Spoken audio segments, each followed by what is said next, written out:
Thanks to all the subscribers. Please like, subscribe, and comment. With that out of the way, let's get into it. Michael Healy, 43, of Montclair, New Jersey, ruthlessly ordered murders so that he could protect his narcotics operation and continue to sell large quantities of dangerous drugs, said U.S. Attorney Philip R. Sellinger. Michael Healy leveraged his leadership status in the Bloods, his reputation for violence, and his steady supply of controlled substances to exercise control over two blood gang sets in East Orange, New Jersey, the Mob Piru and the Brick City Brims. This made Healy a very powerful figure. Healy would end up ordering the execution of a federal informant and others, according to the government. While incarcerated in the Maryland State Correction System between 2003 and 2012, Healy became a member of the Treetop Piru set of the Bloods gang. Originally formed in Compton, California, the Treetop Piru spread through the Maryland State Prison System beginning in the early 2000s. Healy was released from prison in April 2012. According to the government, Healy went on to form and lead a large and sophisticated drug distribution organization that obtained, transported, and distributed large amounts of cocaine, heroin, fentanyl, and marijuana. Healy used his connections with Treetop Piru leadership in California to obtain a supplier. Healy's operation transported multi-kilogram quantities of controlled substances from California to New Jersey by various means, including private aircraft vehicles with hidden secret compartments in the U.S. Postal Service. The drugs were then processed and repackaged at various stash houses in New Jersey. Healy concealed his drug money by setting up fake companies to claim the drug proceeds were profits from legitimate businesses. He would enlist others to write checks to these fake companies to make drug proceeds appear to be legitimate business proceeds. He also went to Atlantic City with his drug proceeds and gambled in the Atlantic City casinos to make it appear that the drug proceeds were legitimate gambling profits. Healy would use his leadership status in the Treetop Piru Bloods to assist recruiting and controlling members and otherwise conducting operations. Healy's operation distributed some of the controlled substances in New Jersey, including through Bloods gang members in East Orange, one being the Brick City Brims. Some of the drugs were transported from New Jersey to Maryland for further distribution. Then there was the manager of the operation, Levander Wade, 44 of East Orange. Wade operated a series of stash houses in Essex County used for packaging and distributing kilogram quantities of heroin and fentanyl for street distribution. Wade also acted as a go-between for Healy and the Brick City Brims. Wade had a good relationship with Allie Hill, one of the leaders of the East Orange Bloods. Hill helped facilitate the distribution of narcotics for Healy and multiple murders. On February 3rd, 2018, members of the Brick City Brims, acting on Healy and Wade's behalf, shot and killed a bystander, believing the bystander was a federal informant. At the time of his death, the bystander was parked outside of the informant's residence in Bloomfield, New Jersey, in a vehicle that appeared similar to the one that the informant drove. The victim was identified as Juan Santos Martinez, a 55-year-old construction worker. Santos Martinez emigrated from the Dominican Republic in 1989 and recently became an American citizen.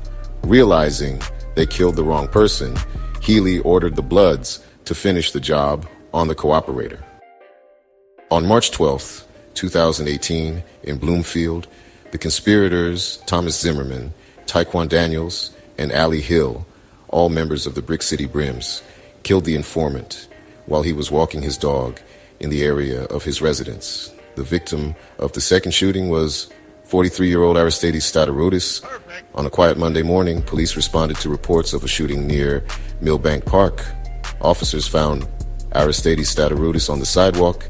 He suffered from gunshot wounds and was pronounced dead at the scene shortly before 9 a.m.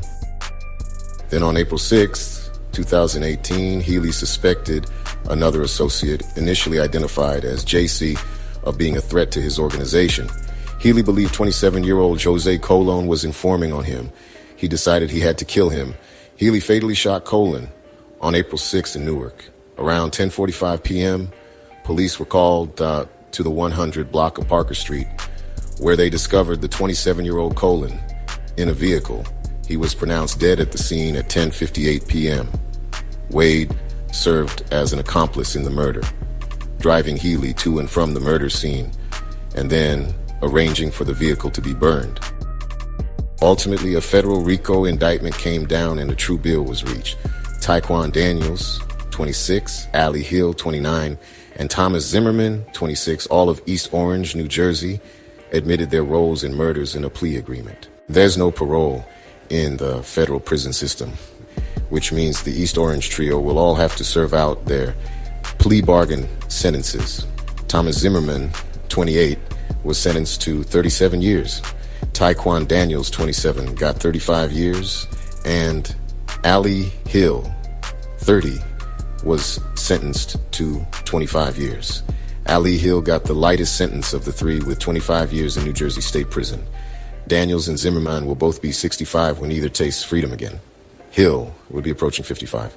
Taekwon Daniels is currently at USP Hazleton, a high-security U.S. penitentiary.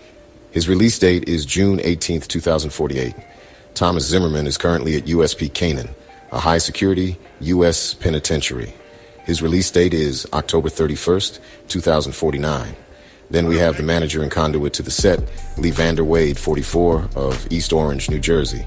Wade pleaded guilty before U.S. District Judge Farbiars on February 22nd, 2024, to racketeering conspiracy. He was sentenced to 440 months or 36 years in prison for his role in 3 murders in furtherance of a large-scale narcotics enterprise.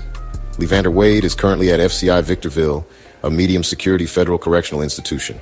His release date is February 2nd, 2050. Michael Healy, on the other hand, took his chances with a jury and lost big. After a 4-week trial, jurors convicted Healy of racketeering conspiracy, conspiracy to distribute narcotics, conspiring to murder a federal witness, 3 counts of murder in aid of racketeering and related firearms offenses.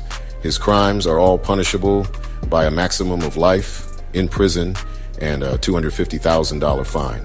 The counts of use of a firearm in furtherance of violent crime are punishable by a mandatory minimum of 10 years in prison, a maximum of life in prison, and a $250,000 fine. The count of conspiracy to distribute controlled substances is punishable by a mandatory 10 years in prison, a maximum of life in prison, and a $10 million fine. Sentencing was scheduled for October 1st, 2024. Presently, Michael Healy has not been sentenced, and he is not in the custody of the Federal Bureau of Prisons. His location is unknown at this time. What do you think? Leave your thoughts in the comments. And as always, although there are convictions in this matter, I must stress that an indictment is not evidence of guilt. Charges are only allegations, and each defendant is presumed innocent unless and until proven guilty beyond a reasonable doubt. Thank you for watching. Please subscribe. Blessings. Luke 17, verses 3-4. If your brother sins, rebuke him, and if he repents, forgive him.